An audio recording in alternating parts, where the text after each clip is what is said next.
Audio is very important, but getting good audio on set can get very expensive really quickly. I know this firsthand because I was a location sound mixer on a bunch of senior projects.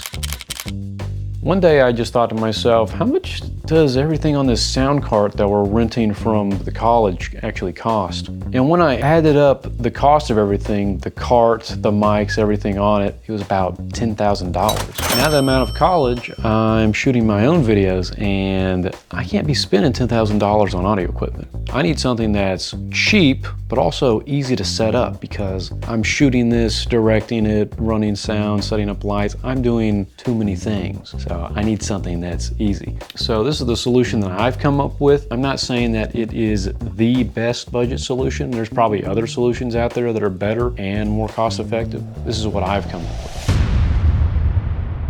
All right, the first thing that I have come up with is this Zoom right here. This is the Zoom H4n Pro. There. Ugh. You wanna focus on it? Yep, look at that beauty. We use this for getting room tone, but also when you speak in a room and then you get the reverberations, you want the voice to sound like it belongs to that location. So that's what this is for. Now, even though this is a good and cheap microphone, there are some issues that you need to know about. First of all, you definitely need to buy it with this wind cover right here, because if you don't, well, the slightest bit of wind will get in these microphones. So if I do this right here, you can probably hear that right there. So yeah, that's not good. But you put this on and this kind of negates it a little bit. Another thing you need to know about this H4n Pro is currently we have it on a light stand. But since it's on a light stand, if I do this right here, if I hit it, you can really hear that warble. Say you take this into a house and it's got creaky floorboards, so the ground is shaky. This microphone is going to pick all that up into the light stand and it's not going to sound too good. So if you handhold this, it'll sound better, but again, you're definitely going to need the wind cover. So that way, you know, if you're moving around with this, you're not going to be picking up that wind. Oh, the last thing you need to know about this is you definitely need to get the right SD card for this. I have the 16 gigabyte SD card. If you get anything higher than that, it's going to take forever for it to turn on. I think when I first got this, I had the 64 gigabyte card, and when I plugged it in, I tried turning it on, it would just load forever. I think it didn't even turn on at all. So either get an 8 gigabyte where it'll turn on a lot faster, or the 16 gigabyte. It takes a little bit for mine to turn on, but it isn't so much that it's unbearable. Now, as cool as the H4n Pro is, it wasn't covering everything for me.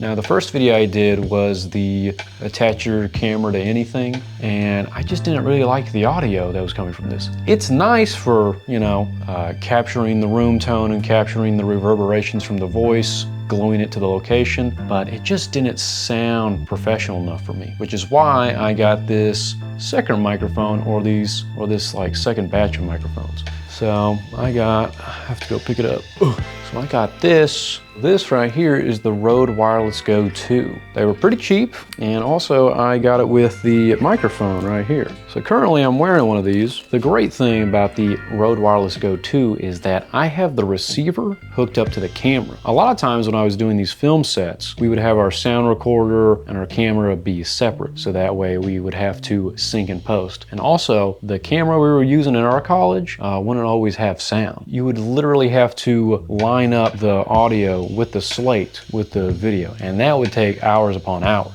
But with the Rode Wireless Go 2, I can have the receiver hooked up to the camera, so now it's gonna make it to where I don't even have to sync this microphone, and it can be my sole microphone because it's that good, but I do like to use the H4n Pro. It also makes shooting videos a lot easier when you want to do some YouTube videos and you just want to shoot something really quickly. Now, another thing about this going straight to the camera is you could have both microphones going into the camera at the same time, and then you can split the audio in post. So both microphones would be going onto a stereo file where one person is on the left channel and then the other person is on the right channel. And then once you get in Premiere Pro, you can split the tracks. So that way, if one person needs a little bit more EQing than the other, or one person needs a little bit more effects on their voice, you can do that without affecting the other person's voice. Right now, the microphone I'm wearing is hooked up to my collar, so let me see if I can show that off.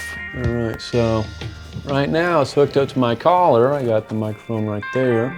So probably hear that. Probably sounds awful. Before you get these two items, I'm going to warn you about a few things when you get into Premiere Pro. So the first thing you need to keep in mind is that if I take all my footage, right, and then I take all my sound, right, so I did 3 and 3, you're going to see that this audio clip doesn't match this one, and that this one probably doesn't match this one. So they aren't going to be in order. What's going to make this a lot easier is if I can drag the 3 audio clips and the 3 video clips and they're already in the right order. Now, if you don't want to have to manually move all your audio in the right order, you can just go down here and then go by label and it'll already do it. So let's delete all this, and then we drag this back in, and then we delete these ones. We got the footage right here and it's not in the right order. So we go over, go by label, and then boom, and there we go. So this should be in the right order. And yeah, these should be the 2 clips that we need. Now, the way you synchronize this is by selecting the 2 clips, right clicking, and then you go to where's synchronize at? It's right here, and boom, and there you go. Now, a thing you need to keep in mind about synchronizing your clips is if I try to synchronize these 2 clips, right? So we synchronize it, it'll move the video clip instead of the audio clip. If you're trying to sync 2 audio clips, it'll always move one of the clips to the right. None of the clips will move to the left. You can't do anything over here to signify which clip you want to be moved or which clip you want to be synced to whatever. You just have to take the audio that you want to sync to the video and then move it more to the left. So that way when you select both and then you synchronize it, man, I am having trouble. And then boom, it'll just move it to the right. So yeah, let's move the audio over here, synchronize it, and the boom. So it doesn't matter what you do, the clip that is farther down on the timeline is always going to be the anchor. Now let's actually listen to this audio. Now I'm shooting my own stuff, which means that I can't be spending a ton of money on audio equipment. Also, the stuff that I do buy needs to be easy to... Now, as you can hear, it sounds a little bit digital.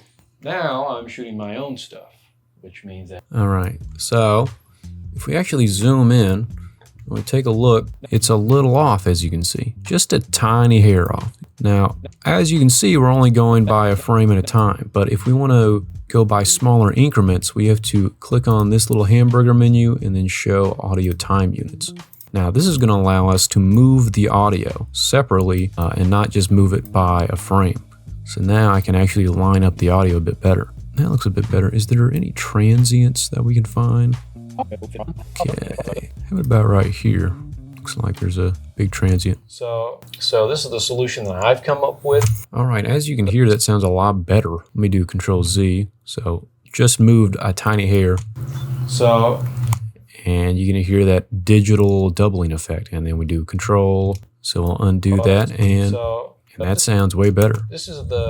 Now what this means is that you're gonna have to go in and actually synchronize the clips yourself, even after Premiere Pro has synchronized the clips for you, because it's only going by 24 frames per second. It's not going by time units. It could be the tiniest bit off and it's gonna sound way worse, but if you go in, it's gonna sound a lot better. Once you go in, it's gonna sound a lot more natural. All right, now another thing you need to keep in mind is that it may unsync after a while after you do so much editing. So a lot of times I'll use this track select forward tool. So let's listen to this real quick. Sound cart that we're renting from the college actually cost. So it doesn't have that gross digital sound, but if I select my clips and then I move it to the right, I thought to myself, how much does everything on this sound cart that we're renting from? It sounds a lot different and it has that gross digital sound because it has moved everything out of sync. So if we zoom in, yeah, everything's just the tiniest out of sync. See this right here? Shouldn't be like that. Okay, now we're gonna undo it. If I do Control Z and then we play it back.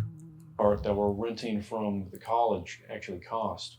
And when I add it up, it's still out of sync, even if I undo it. What this means is that if you want to sync up all your clips with your edit, you kind of have to wait until you're fully done editing and then go in and then line up all your audio together. Which, I don't know about you, that's very tedious and really annoying. Hopefully Premiere Pro will come up with a fix for this. But yeah, that's what I wanted to go over with you, so that way you don't end up getting frustrated like me. So yeah, those are the microphones that I use to shoot my short films and my YouTube videos. If you have any other budget options that you think sound better and are cheaper, then let me know, because I might buy them. Also, if you like the video, give it a like.